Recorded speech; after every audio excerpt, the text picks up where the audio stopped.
Oh, ano, bakit? Si Joey tsaka si Buboy. Si Joey, may dalang panatsak. Lumabas ako sa bahay ngayong umaga. So, hindi ko sinasadya na makita talaga tong pulubi na to. Na sa unang pagpunta ko pa lang, hindi ko siya pinansin. May nagbigay sa kanya ng kape. Napatingin ako sa kanya. Ngumiti siya sa akin. Ngayon, bumalik ako dahil nakabili na ako ng mga kailangan ko. Binalikan ko siya, nandun siya. At tinanong ko siya bakit siya nandoon. Madungis siya. At ayun, tinanong ko siya. At sinabi ko sa kanya, i-upload ko. Tinanong ko siya kung nasa taga saan siya. Panoorin nyo yung video. At willing siya kahit i-upload ko. Panoorin nyo. Taga saan ka, be? Yung po taga, ano po ko. Taga? Taga Antipodo po talaga po ko. Oops! Bago lahat. I-video kita para makita ng mga magulang mo, ha? Wala na po ako magulang. Sino pang mga kamag-anak mo? Yung mga iba po na sa Amerika na po.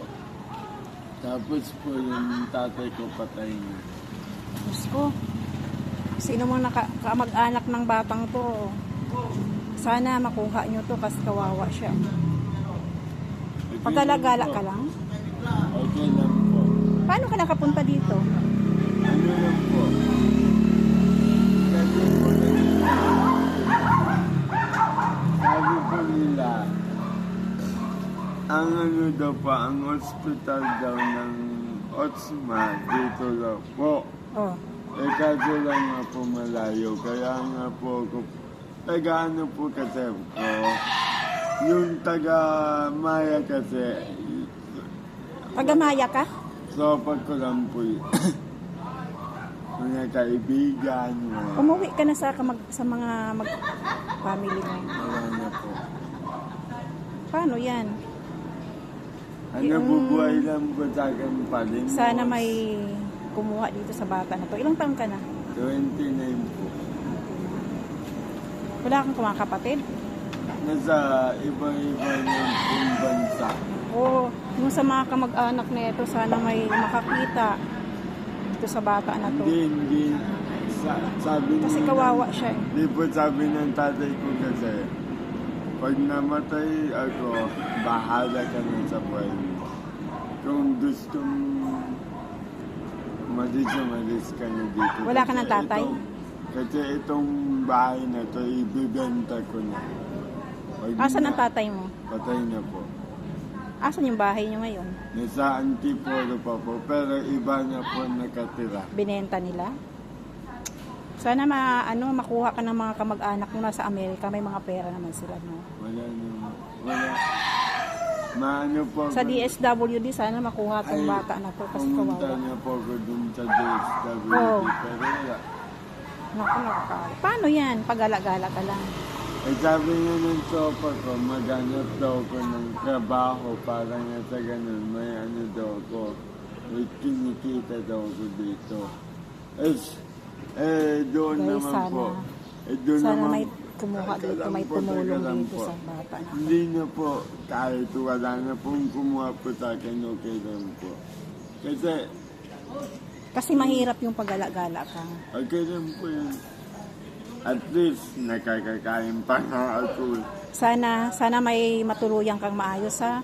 Kuya. sa Maya po. O sa Maya, umuwi ka doon. Huwag kang pagala-gala kasi Dito kasi nga po. mahirap yung pagala-gala. Nga po kasi nga po dito. Napapalingat. Napansin ko, yung daliri niya pala is Para po putol. mamaya punta nga Yung daw, apat di na kaya- daliri niya, hindi ko mamaya tinatanong po sa kanya. Hindi kasi minsan mainit, di ba? Umuulan. Okay lang. Wala kang matutuluyan. Okay lang. Sana na po yung katawan. Kumain ka na? May nagbigay sa kanya ng Hindi kape. po po. Ayan lang yung gamit mo. May mga damit kang dala. Wala po. Bibigyan kitang damit, ha? Kasi marami akong damit yan. Dito, Shirts. dito ka lang, ha? Shirts po. Sige, bibigyan ko siya ng damit. May tinapay ka na? Kumain ka ng tinapay. Ay, kumain na po pero dalawa lang po. Sige, bibigyan kita, ha? Inabutan ko din siya ng tinapay at konting halaga ng pera. At dahil nga wala siyang damit, kaya kukuha ako ng damit para may maisuot siya. Ganun, kasi delikado yun ha. Dito ka lang kasi kukuha ako ng damit ha. Tsaka beef. Brief, kailangan mo din. Sige. Diyan ka lang. Sana makita, i-upload ko to para makita ng mga kaibigan mo, kamag-anak mo ha. Kasi kawawa ka kaya, ha? Wala ka bang panawagan sa mga kamag-anak mo sa Amerika? Ito, may panawagan po ko sa mga pamilya ko po. Okay. Kay Tito Atong, kay Tita Michelle, kay Tita Shirley, saka sa mga lola ko, mga lolo ko sa Lawag, sa C5, sa may C5, sa basta maraming ano sa akin eh. Okay, huwag nyo na po akong ikuha. Kasi ano po eh, di ba? Ampun. May sinasabi nga siyang ampun lang daw siya. Ako, nakakaawa talaga. Eto, umuwi muna ako dahil kinuha ko nga yung request niyang mga damit. Brief daw, pati short. Naghanap ako dito dahil nga marami naman ako ditong stock. Eto, ibibigay ko na to sa kanya, brief, short, tsaka mga t-shirt. At binigyan ko na din siya ng pwede niyang mahigaan if ever nasa bangketa siya kung saan siya matutulog. Saan ka na pupunta? Diyan na po sa akin. Buti pa, pag-isahin mo na lang yung gamit mo dyan. May brief dyan, may short, may... Kompleto na yan. Kompleto na. May higaan ka din dyan, if ever gusto mo maglatag. Ha? Magbabay ka na sa mga ano mo. Sa mga Bye-bye. kamag-anak mo, ha? Bye-bye, my family na di ko naman katulong-tulong na tatay. Na tita, thank you for everything that you happened to me. And thank you for my family. O, sige, mag-ingat ka, ha?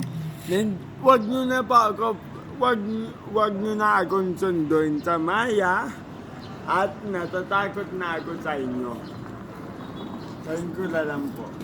Sige, sige. Good morning and good night and sana maligaya na kayo na wala na ako sa tabi niyo.